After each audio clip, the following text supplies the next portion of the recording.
Hello ladies and gentlemen, I am SidAlpha and welcome back. It's been a while since I managed to break away to be able to record a video, and we all know why. It's the same old song and dance all over again, and I don't think we really need to delve too much into it, such as the reality of things when one works in IT and is a full-time single parent. Every once in a while, worlds collide, 'tis the way of things. Regardless, this is an old topic, and while I did cover it in the Exclusively Games Weekly News Roundup series Line of Sight on Monday, I remembered that in all actuality, it would seem not very many of you go and watch those videos. Also, those videos are mostly devoid of my opinion and are, let's be honest, a touch dry, so I thought I'd update everyone here as to what has been going on. Usual format, as always, with one notable exception. I noticed that in some of my videos that I had begun framing content with a preconceived notion before I launched into the information at hand. That has led me to continue with a preconceived notion that I'm seeing some of you really aren't taking kindly to. So, in an effort to be a bit more fair, I'm going to attempt to refocus on reason and less on,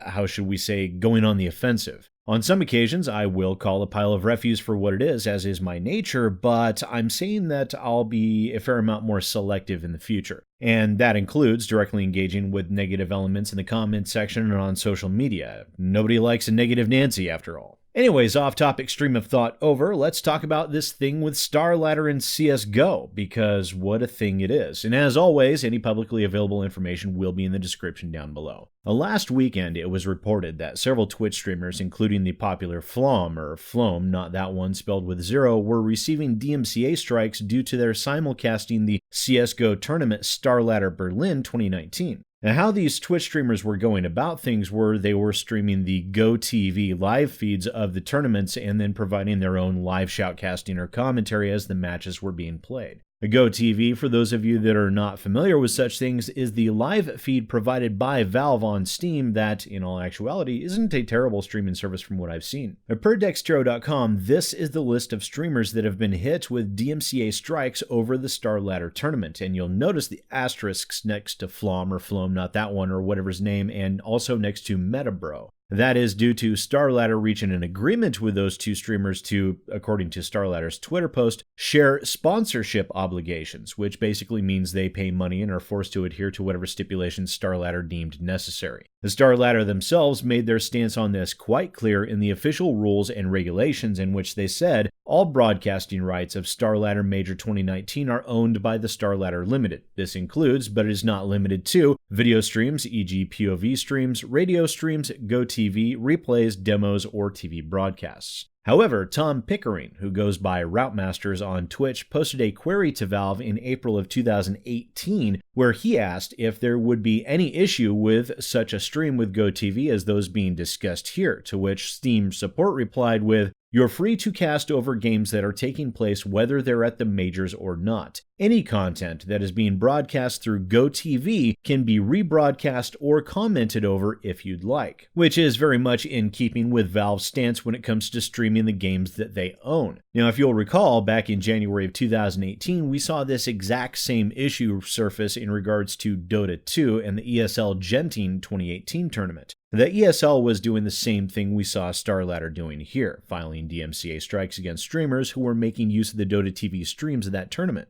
And to that end, Valve released a statement on the Dota 2 blog that clarified things in no uncertain terms. That statement read, "We've been seeing a bunch of discussion regarding Dota TV and want to expand on what we've said before. The first issue we've been seeing discussed is regarding DMCA notices. This one is very simple. No one besides Valve is allowed to send DMCA notices for games streamed off of Dota TV that aren't using the broadcaster's unique content, camera movements, voice, etc. The second issue is regarding who is permitted to cast off of Dota TV. We designed the Dota TV guidelines to be flexible in order to allow for up-and-coming casters or community figures like BSJ or Bulldog that occasionally watch tournament games on their channel to be able to stream off of Dota TV. It is not to allow commercial organizations like BTS to compete with the primary stream. It'll be our judgment alone on who violates this guideline and not any other third parties. There is a very clear distinction to be made here, but I'll save that for after we finish the information segment because, let's face it, I'm not a lawyer, nor am I an expert on this subject, and I could well be mistaken. The ESL Genting situation ended up being resolved by the ESL reversing all of the DMCA strikes they had filed and finally being forced to issue an apology for their actions. And oddly enough, Valve has remained curiously silent in regards to this issue, despite the very clear parallels to the ESL Genting actions over Dota 2.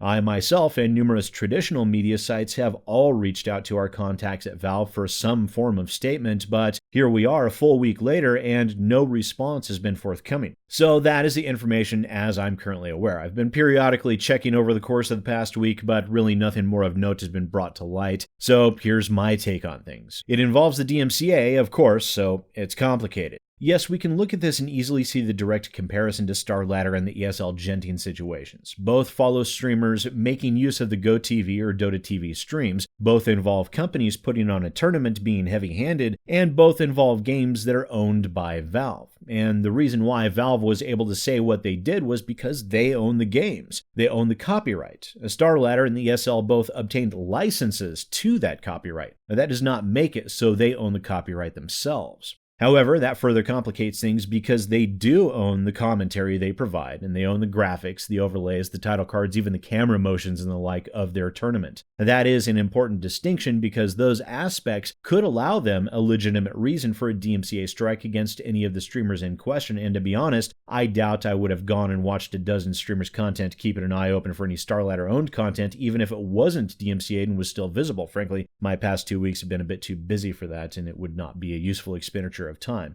But that also brings to bear the simple fact that each and every one of these DMCA strikes would have to be taken on its own merit or lack thereof because each streamer is different and therefore each stream will be different, and we don't know if any Starladder specifically copyrighted content was contained within any of those streams. And as that is the situation, this is not one case or two, but 12, at least that we know of.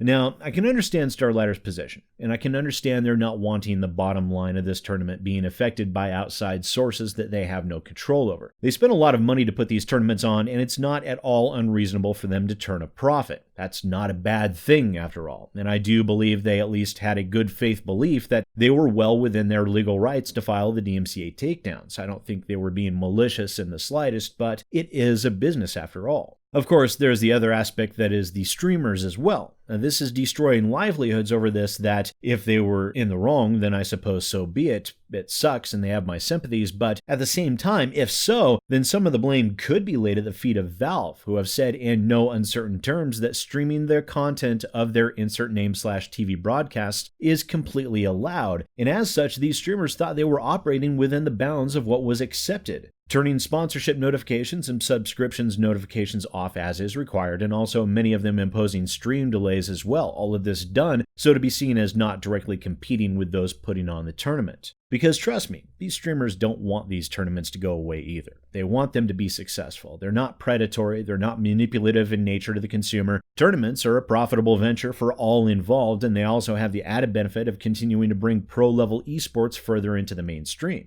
And yet, Valve is silent in all of this, curiously so, as they were very involved with the ESL Genting situation just a year and a half ago, and now nothing? And while I usually at least get something, even if it's off the record and I can't tell anyone about it, at least I usually get some form of response from someone at Valve. This time, tumbleweeds. And that's concerning to me, because it seems that while Valve were more than willing to put their foot down on behalf of Dota 2 streamers, the CSGO streamers are not being afforded the same courtesy. Now, hopefully, this won't simply be swept under the rug because people's livelihoods are very much on the line here. I suppose that's all I have to say on this matter, if and until Valve issues a response, which a week later, I'm not entirely certain whether or not they will. And once again, ladies and gentlemen, I am SidAlpha, and I'll see you next time.